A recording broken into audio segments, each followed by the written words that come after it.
Ya, jadi inti dari sajak itu artinya kekecewaan seorang perempuan yang gagal menikah dengan kekasihnya karena dia datangnya terlambat. Sorry. Jadi ketika dia mengatakan semoga kau bahagia, itu adalah kalimat kemarahan sesungguhnya. Dia tidak pernah mendoakan kebahagiaan, semoga kau bahagia. Itu kamuflase sebetulnya. Buktinya dia begitu pulang banting pintu kok. Ini itu yang perlu kita hayati. Kemudian ada hal penting lagi yang disampaikan bahwa penderitaan, semua orang sanggup memikul penderitaan pada saat penderitaan itu berkesinambungan. Orang yang menderita sejak kecil sampai tua itu orang yang semua orang bisa menanggung penderitaan asalkan berkesinambungan dan sudah lama bergelut dengan penderitaan. Yang berat itu adalah hilangnya kebahagiaan. Jadi kan Anda menjadi orang miskin sejak kecil, Anda tidak bersedih hati Anda jadi orang miskin. Tetapi yang paling parah sampai bisa frustasi adalah orang yang jatuh miskin yang tadinya kaya. Itu yang harus ketahui. Dan makanya gelombang cinta itu seperti itu, menghempaskan kapal besar ya gitu. Nah, ini. Kemudian yang kedua lagi yang ingin saya sampaikan ini di halaman ke-6 perlu diurai. Alinea ketiga. Harta kekayaan tidak pernah terlintas dalam pikiranku ketika aku masih anak-anak.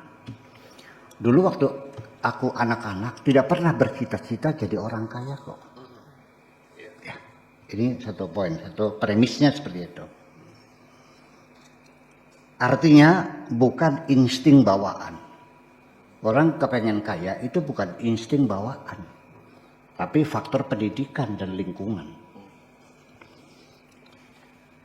Andai kan aku tidak dicebokin oleh ibuku, sampai sekarang aku nggak cebok. Kalau aku tidak diajak bicara oleh orang tuaku, sampai hari ini aku tidak bisa berbicara. Kalau aku tidak dikasih baju oleh ibuku, sampai sekarang aku tidak pakai baju. Apakah itu Robinson Crusoe ataupun Ibnu Tufel yang bereksperimen dengan seorang anak manusia yang dipelihara oleh serigala, ya, dipelihara oleh serigala. Ternyata dia jalannya merangkak kok, dan bahasanya bahasa serigala. Bahasa itu. Jadi apa yang kita ini akibat dari insting, nama bahasa Arabnya ghariza al-muktasabah. Insting hasil dari pendidikan dan situasi kondisi yang kita hadapi sehari-hari. Itu bahwa bukan insting bawaan. Yang paling membahagiakan ketika aku kecil adalah dapat bermain dengan kawan-kawan. Itulah kebahagiaan kita waktu kecil.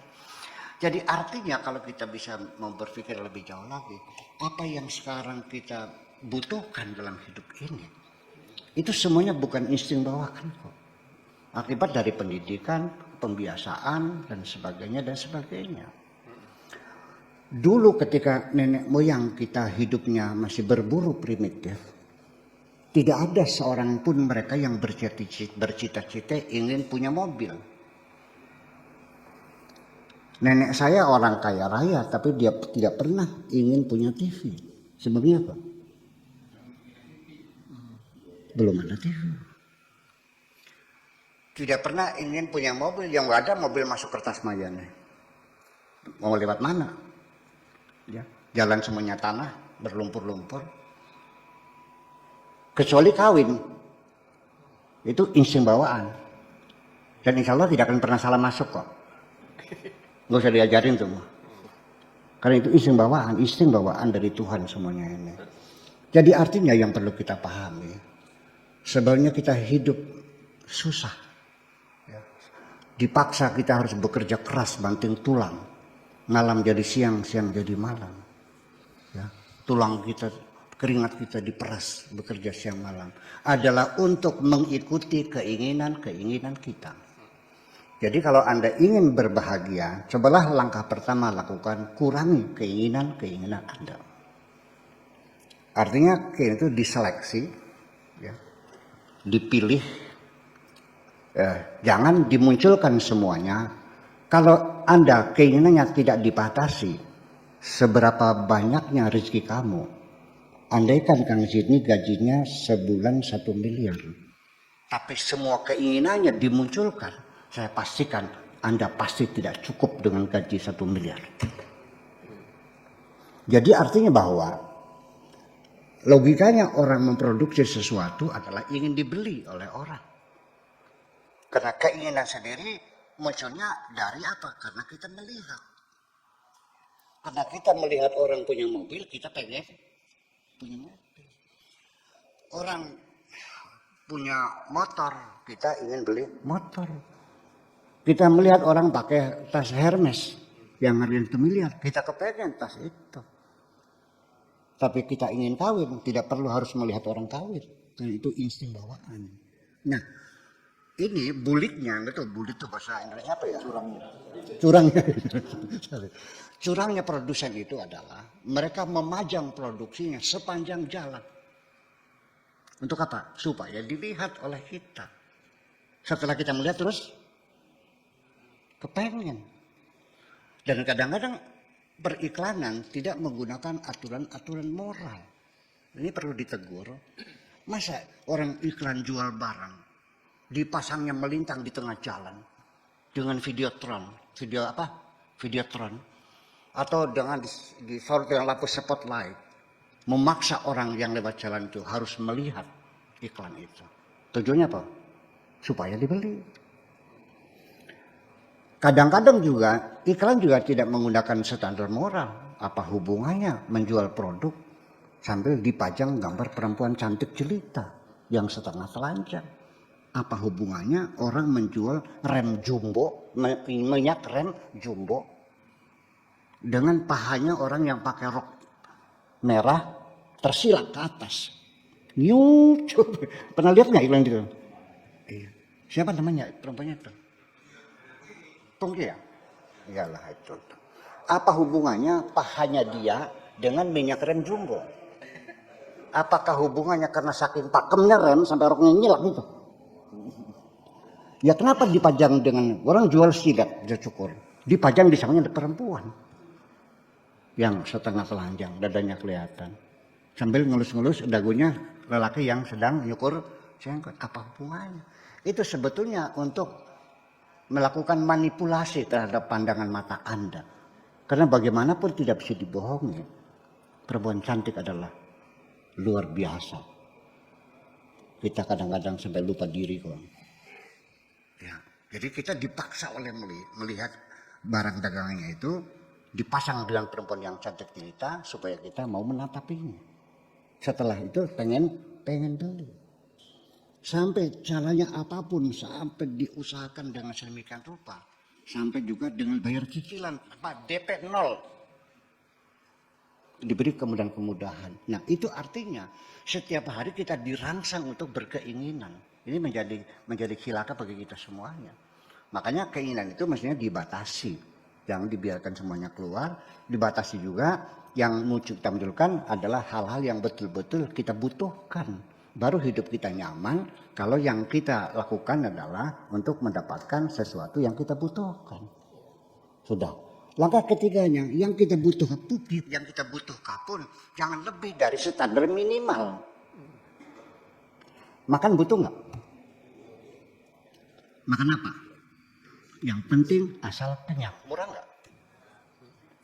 Pakaian butuh nggak? Yang penting bisa menutup aurat. Murah nggak? Rumah butuh nggak? Yang penting tidak bocor. Murah nggak? Nah, adapun Anda ingin punya rumah yang penting nggak bocor, Allah memberikan rumah gedung, ya alhamdulillah. Ketika dapat rumah gedung, kita juga tidak menderita. Sebab penderitaan kita, kekecewaan kita, akibat karena apa yang kita tidak ingin, yang kita inginkan gagal tidak tercapai. Semakin banyak keinginan, Anda semakin merasakan banyak kecewaan dalam hidup ini. Kemudian setelah kita banyak memiliki harta kekayaan dan sebagainya, sudah cukup? Tidak. Semakin banyak yang Anda miliki, Anda semakin banyak diterpa oleh kesedihan-kesedihan. Iya. Ketika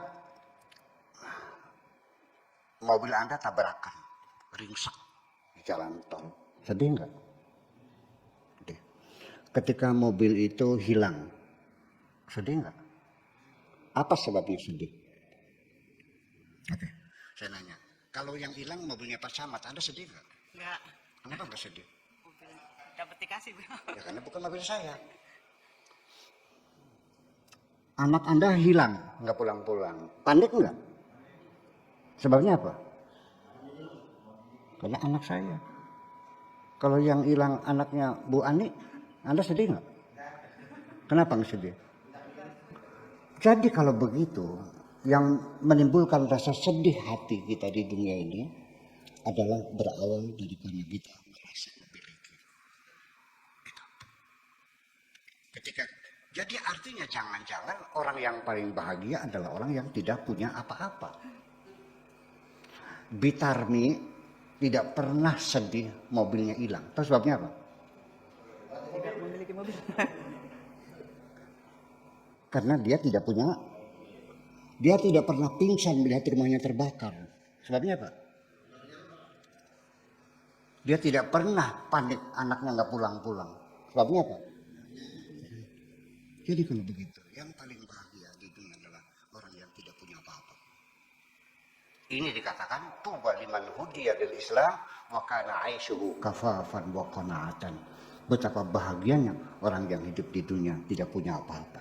Karena dia tidak pernah bersedih hati. Ketika Anda tidak pernah bersedih hati dan tidak kecewa, Anda berada di puncak kebahagiaan.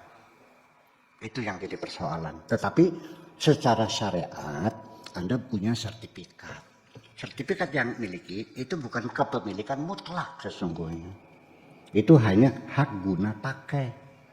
Apapun yang kau miliki adalah hak guna pakai sementara. Fasilitas dari Tuhan. Di mana bukti itu hak pakai sementara? Dapat saya pastikan sejak sekarang bahwa apapun yang Anda miliki suatu ketika harus Anda lepaskan semuanya. Dan ketika Anda pulang kepada Tuhan, kain kafan yang akan menyelimuti tubuhmu, insya Allah tidak ada kantongnya kok. Semuanya ditinggal.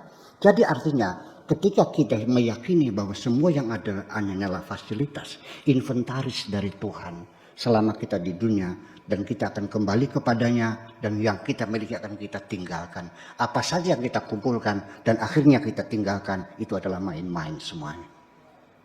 Jadi ketika Anda itu bisa meyakini bahwa ini semuanya hak guna pakai sementara, semuanya adalah milik Tuhan, seperti firman-Nya lillahi ma fis samawati wa ma fil ardi, bahwa semua yang ada di langit, yang ada di bumi adalah milik Tuhan, dan Anda melepaskan diri Anda dari rasa memiliki, sejak itu Anda akan berada di puncak kebahagiaan. Terima kasih.